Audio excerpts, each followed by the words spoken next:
السلام عليكم، يا رب تكونوا بخير. في الفيديو ده هنعمل أكلة سريعة جدا تنفع غدا أو عشاء.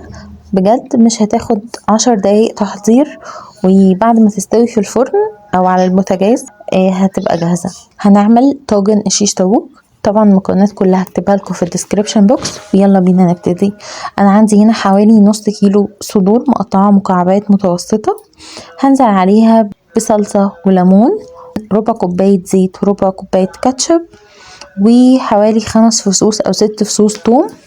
والتوابل بتاعتي بهارات فراخ وفلفل اسود، بهارات 7، وبابريكا وملح وتوم باودر. نزلت بالمكونات بتاعتي وخلطتهم كويس قوي بالفراخ.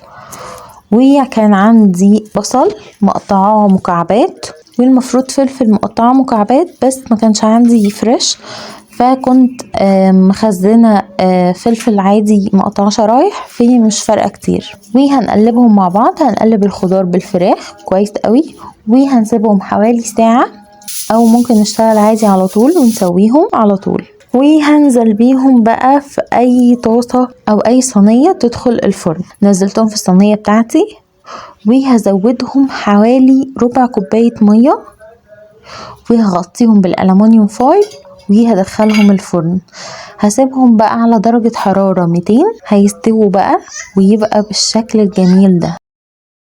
شايفين شكله عامل ازاي؟ وطعمه بجد خطير، يعني طعمه بجد حلو قوي. قدمته بقى مع رز ابيض وبصل. جربوه وقولولي رأيكم، واشوفكم على خير الفيديو الجاي.